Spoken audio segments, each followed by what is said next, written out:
Fox viewers were paid to watch CNN for a month, and the effect is encouraging. Hello and welcome to Sweet Home California. My name is Jennifer. I have made reference to this study in a couple different videos, but I hadn't actually kind of delved into how this study was done and what kind of effect other people had on reporting it. Let me get over to that screen so I can show you what is going on. So this is the headline that I just read from. So this is from MSN.com, and their headline is "The effect is encouraging." Over at Yahoo Finance, they said the same first half, and then the back half was the results are illuminating. The Guardian just asked the question, what happens when a group of Fox News viewers watch CNN for a month? Well, as you can imagine, what you consume does influence you. And it is not just in news, but is the whole concept behind advertising. The reason why advertising is so costs so much money and people pay so much money. They pay, millions of dollars to have a 30-second spot on the Super Bowl. Why do they do that? Why do well-known brands continue to spend so much money on advertising? Nike and Coca-Cola and Pepsi and all of these different brands pay a lot of money to remain in the public eye. And it's not just, 30-second ad spots or, skippable ads that you might be seeing here on YouTube that, the money is spent on, but they also work on product placement. They have, what is it I was watching that had obvious product placement? The pawn shop. There was a time they were being sponsored by Subway. And so every time they went to lunch, they made a mention of, yeah, we're going to Subway. And you'd see them, spread out the Subway branded wrapper out on their desk, and they'd be eating their Subway. Um, on American Idol, when they're being sponsored by Coca-Cola, or they're being sponsored by Gatorade, or they're being sponsored by some sort of water company, because that product is prominent right in front of them. So every time the camera is on the judges, you see what it is that they want you to see, and they pay big money for that because they know it influences you. And I just did a search for the effect of advertising, and this is from ResearchGate.net, and there are many, many, many different articles that talk about how advertising affects different things. Now, I didn't click on all of those, but that's basically how studies normally work, is that you have some sort of abstract. You're going to have a control where you don't do anything, and then you evaluate the effect of a person's thoughts on whatever it is that they're testing for. You have a control group where they see certain types of advertising, a different type of advertising, a different type of advertising, negative advertising, positive advertising, product placement. There's all sorts of different ways that you can do tests, but generally you're going to have a control, and you're going to then have variables, and you have several different variables, and so you see what kind of interaction they all have together. In school, I was a psychology major, and so subliminal influence, and the effect that has on people. Also, of course, how you conduct a valid study. Those were some things that I learned even at the bachelor level of studying for my psychology degree. But none of the lessons of how you conduct a study appear to be implemented in this quote unquote study. And the thing that really bugs me is that in all the different articles about this, nobody questions it. Nobody questions, all right, well, what was the controls? What happened? All right, so we have Fox viewers that were paid $15 an hour to watch up to 7 hours a week CNN. and then their attitudes and everything were evaluated before they watched and then after they watched. There was no control over what if they watched no news. There was no control over, well, what if you took CNN viewers and you paid for them to watch Fox, what kind of influence that would have on them, because they don't want to know that answer. They don't want to see that what you watch influences in either direction. They just want to tout, hey, if we can get people from Fox to watch CNN, then we're going to have encouraging results or illuminating results, depending on whether you're Yahoo News or your MSNBC. MSN, obviously, based on this, the effect is encouraging. They want to see Fox viewers change their minds and agree with whatever it is that CNN has to say. Let me read some of the information that was on here. So they wanted to find out what impact news has, not just on viewers' votes, but on their beliefs, attitudes, and priorities, which of course all come into play when you are voting. And this happened the in September of 2020. This is when this study happened. The reports on it didn't come out until early April. So this report has been out for a few weeks, but again, since I've kind of mentioned it in a couple different videos, I wanted to kind of do a deep dive in it just so that you understand exactly what I'm referencing, and I'll put links in my previous videos to point to this one. All right, so during the month that the study took place, the biggest news stories involved protests in Kenosha, Wisconsin, following the police shooting of Jacob Blake, including coverage of Kyle Rittenhouse, the teenager who shot and killed or injured multiple people during the protest, and was, quote, praised by a number of Fox News personalities.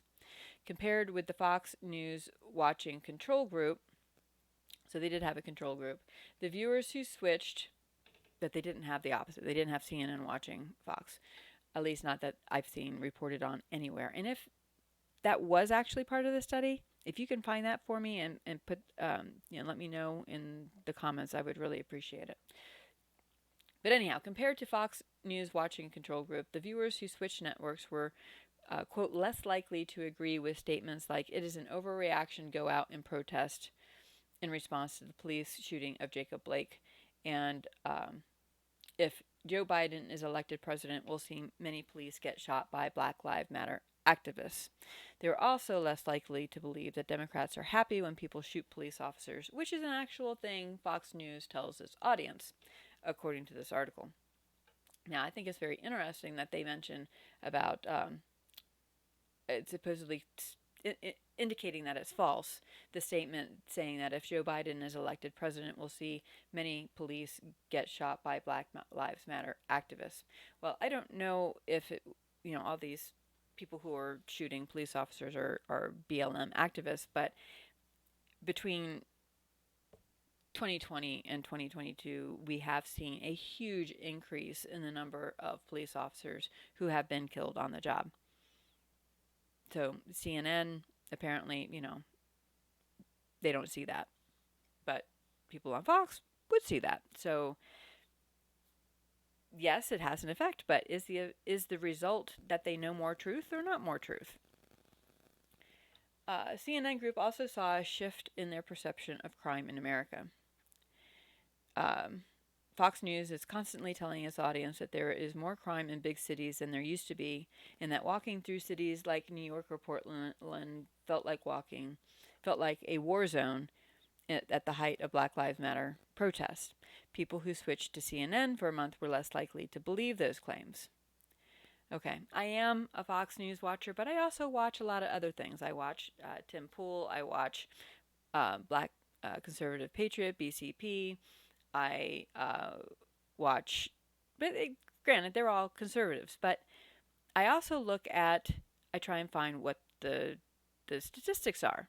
And the statistics, you can always say, well, the statistics don't tell the whole story, and that's certainly true. Statistics most often are compiled by people, and people have biases, and things can be overlooked. How are statistics gathered? But when you're looking at statistics from the big cities that you are criticizing, and you see from those statistics that yes, crime is up. There was just a report that came out that quality of life for Los Angeles residents has dropped by over 5%. That they are self-reporting, saying that they do not like living in LA anymore. And it's a huge drop of 5%.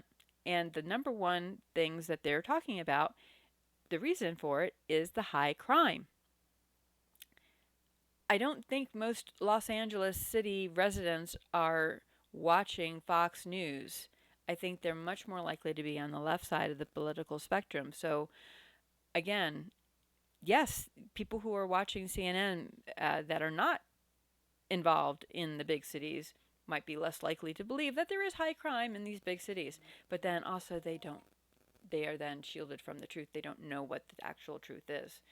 And this is as reported by MSN. So MSN, of course, is saying that this is encouraging for people to believe things that are not true, to believe that our police won't get shot when you are demonizing the police on a daily basis, to believe that there isn't high crime, record breaking crime in our big cities like Chicago and Baltimore and Los Angeles.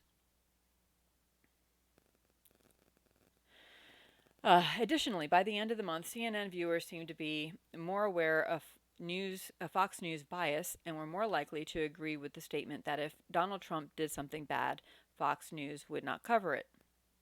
Again, I'd love to see that reverse and what people would find out about Biden. It said, though, that no one in that group switched their political party affiliation, and overall, they didn't even report having a more favorable view of Joe Biden or Democrats.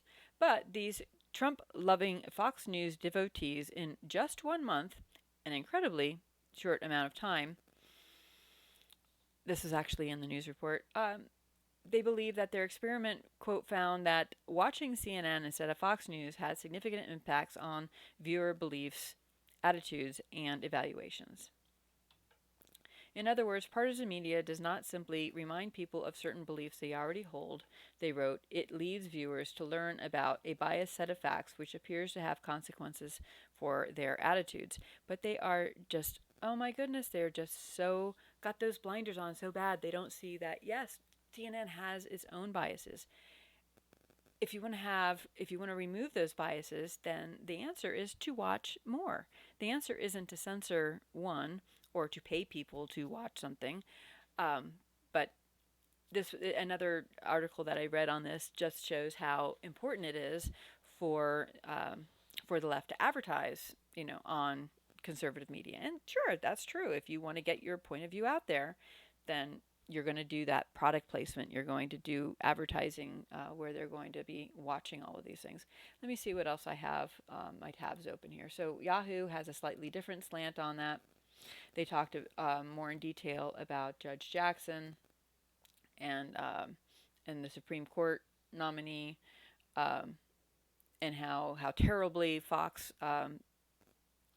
covered that, but they have absolutely no self-awareness as to how CNN and the left treated Trump's nominees for Supreme Court. And I would have to argue that that was by far worse and were more demonstrably false ways of portraying them. This is from The Guardian.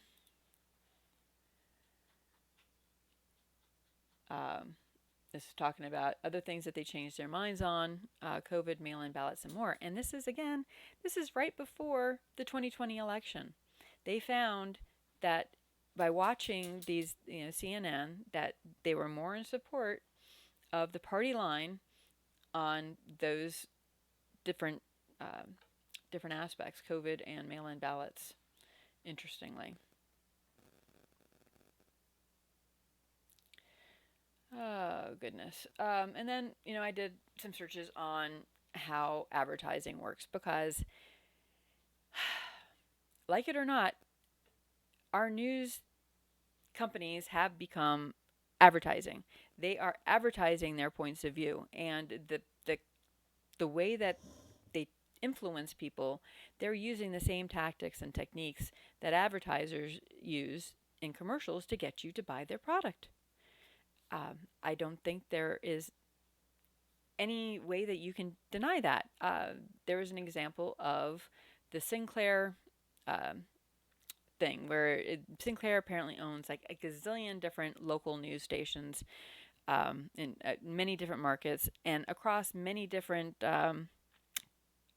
brands. So they own Fox affiliates and CBS affiliates and ABC affiliates, and they have the power to have a certain narrative and to make sure that that narrative is played out on all the brands that they own, regardless of ABC, Fox, CBS, or whatever. And this is a compilation of how that turned out. So let me show you just an example. I'm sure you've probably seen this before, but for those of you that are just now kind of getting involved in politics and everything, maybe you've missed this because this actually came out 4 years ago. Biased and false news has become all too common on social media. More alarming, some media outlets publish these things simply aren't true without checking facts first. Unfortunately, some members of the media use their platforms to push their own personal bias and agenda to control exactly what people think. And this is extremely dangerous to our democracy. Extremely dangerous to our democracy. Again, they say this without any sort of embarrassment about how what role they're playing in this. Tell me your thoughts in the comments down below. And this is not just about news or politics. This is about all sorts of cultural things that also wind up having political ramifications. It's our Hollywood media, again, advertising to us for us to accept certain views. Disney, they have come out and shown how they are inputting certain storylines for the express purpose of changing our children's points of view on them. And this is how we move the whole culture. And it's not, in my point of view, for the better. We have more children that are born out of wedlock. We have broken families. We have more murders and more thefts. And without having that strong family, everything else kind of follows in line right behind it. But this is their plan. This is what they are specifically doing, and I think this media study absolutely demonstrates that.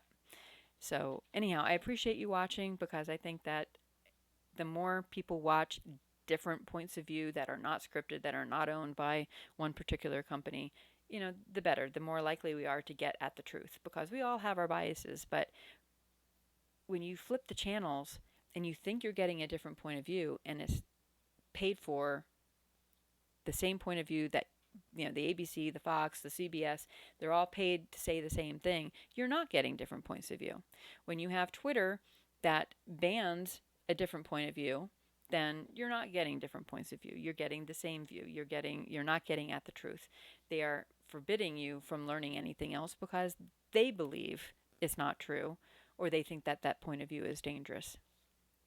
And so we don't get science, we don't get truth, we just get propaganda. We get things that are based on emotion and not based on facts and logic. So anyhow, I appreciate you watching. Please let me know your thoughts down below if there are any voices on YouTube that you think I should expand myself with. Please put those down below. I am really trying to help others that are smaller channels than myself, because I have been helped by people who have gone before me. I appreciate it. Appreciate the conversation, and I will talk to you next time. God bless.